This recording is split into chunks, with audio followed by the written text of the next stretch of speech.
Breaking news. సాధారణంగా తప్పు చేసిన వాళ్ళని సన్మార్గంలోకి తెచ్చేందుకు జైళ్లలో పెడతారు.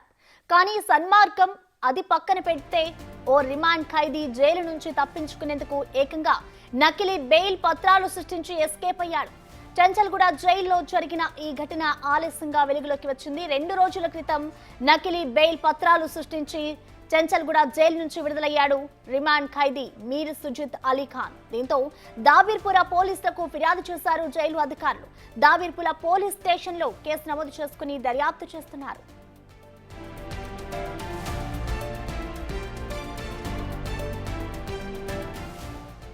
నార్సింగి పోలీస్ స్టేషన్లో ల్యాండ్ గ్రాబింగ్ కేసులో నవంబర్ 2న సుజాత్ అలీ ఖాన్ అరెస్ట్ చేసి రిమాండ్కు తరలించారు. అప్పటి నుంచి చంచల్గూడ జైల్లో రిమాండ్ ఖైదీగా సుజాత్ అలీ ఖాన్ ఉన్నారు. సుజాత్ అలీ ఖాన్ పై 2 కేసులు ఉండడంతో మొదటి కేసులో బెయిల్ మంజూరైంది. మరో కేసులో బెయిల్ పెండింగ్ లో ఉండడంతో జైలు అధికారులు విడుదల చేయలేదు. దీంతో నకిలీ బెయిల్ పత్రాలు సృష్టించి చంచల్గూడ జైలు డ్రాప్ బాక్స్ లో వేశారు సుజాత్ అలీ ఖాన్.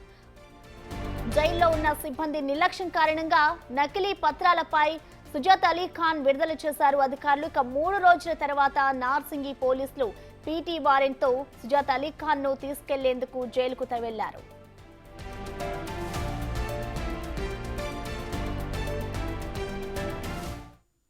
దీనికి సంబంధించిన మరింత సమాచారాన్ని మా ప్రతినిధి సురేష్ అందిస్తారు. సురేష్, చెప్పండి, అసలు జైల్లో ఉన్న ఖైదీ ఈ విధంగా ఆ పత్రాలు ఎలా సృష్టించాడు? దీనికి సంబంధించిన రీజన్స్ ఏమైనా తెలుసాయా? అసలు జైలు అధికారులు ఏం చెప్తున్నారు సురేష్? సుజాత్ అలీ ఖాన్ని నార్సింగ్ పోలీసులు నవంబర్ 2న అరెస్ట్ చేసి రిమాండ్కి తరలించడం జరిగింది.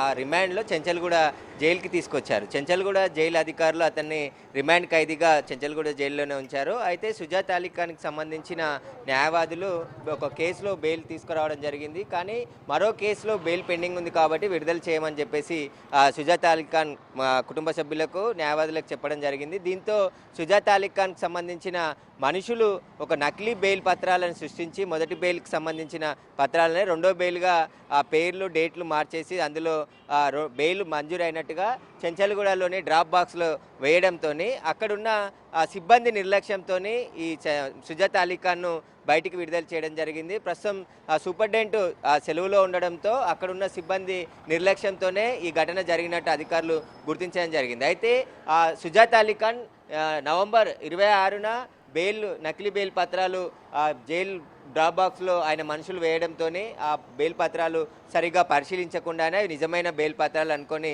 సుజాత్ అలీ ఖాన్ని విడుదల చేయడం జరిగింది. విడుదల చేసిన తర్వాత 3 రోజులకి అంటే నవంబర్ 29న నార్సింగ్ పోలీసులు పీటీ వారెంట్పై అతన్ని ఇన్వెస్టిగేషన్ చేసేందుకు జైలుకి రావడం జరిగింది. కోర్టు నుంచి పీటీ వారెంట్ తీసుకొని అప్పుడు విషయం బయటపడింది. సుజాత్ అలీ ఖాన్ ఆల్రెడీ బెయిల్పై విడుదలయ్యాడు, పీటీ వారెంట్ ఎలా వచ్చిందని చెప్పేసి ఆ బెయిల్ పత్రాలను పరిశీలించగా అవి ఫేక్ బెయిల్ పత్రాలుగా గుర్తించడం జరిగింది. దీనికి సంబంధించి జైలు అధికారులు దబిల్పుర పోలీసులకి ఫిర్యాదు చేశారు. పోలీసులు కేసు నమోదు చేసుకొని దర్యాప్తు చేస్తున్నారు.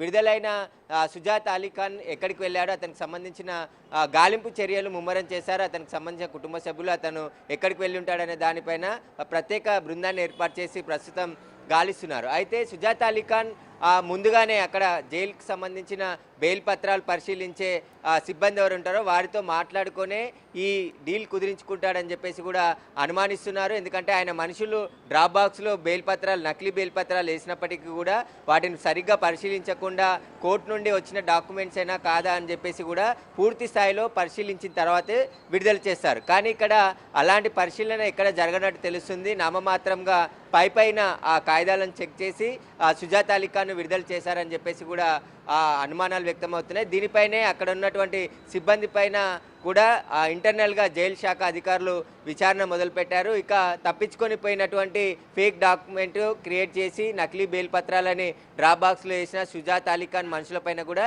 దబిల్పుర పోలీసులు కేసు నమోదు చేసి దర్యాప్తు చేస్తున్నారు. అసలు ఎలా తయారు చేశారో ఆ డ్రాప్ బాక్స్లో బెయిల్ పత్రాలు వేసింది ఎవరు, వాటికి సంబంధించిన పూర్తి వివరాలు రాబట్టే ప్రయత్నం పోలీసులు చేస్తున్నారు. దీనికి సంబంధించే జైలుకి సంబంధించిన వర్గాలు మాత్రం ఇప్పటివరకు ఎలాంటి క్లారిఫై ఇవ్వలేదు. కానీ ఫిర్యాదు ఇచ్చారు కాబట్టి కేసు అయితే నమోదయ్యింది దబిల్పుర పోలీస్ స్టేషన్లో. వారు ఈ నకిలీ బెయిల్ పత్రాలకు సంబంధించి, అదేవిధంగా ఆయన పారిపోయాడు కాబట్టి ఎక్కడికి వెళ్ళిపోయాడనే దానిపైన ప్రస్తుతం ఇన్వెస్టిగేషన్ చేస్తున్నారు. నార్సింగ్ పోలీస్ స్టేషన్లో 2 కేసులు నమోదయ్యాయి. ల్యాండ్ గ్రాబింగ్తో పాటు జంతువులను చంపాడనే దానిపైన మరో కేసు కూడా నమోదైనట్టు తెలుస్తుంది. ఈ 2 కేసుల్లోనే అరెస్ట్ అయ్యి ఆయన రిమాండ్ ఖైదీగా చెంచల్గూడ జైల్లో ఉన్నాడు. కానీ ఇక్కడ చెంచల్గూడ జైల్ అధికారుల నిర్లక్ష్యంతోనే సుజాత్ అలీఖాన్ విడుదలయ్యాడని చెప్పేసి కూడా స్పష్టమవుతుంది. కాబట్టి సంబంధించిన సిబ్బంది పైన కూడా జైలు శాఖ చర్యలు తీసుకోబోతున్నట్టు తెలుస్తుంది.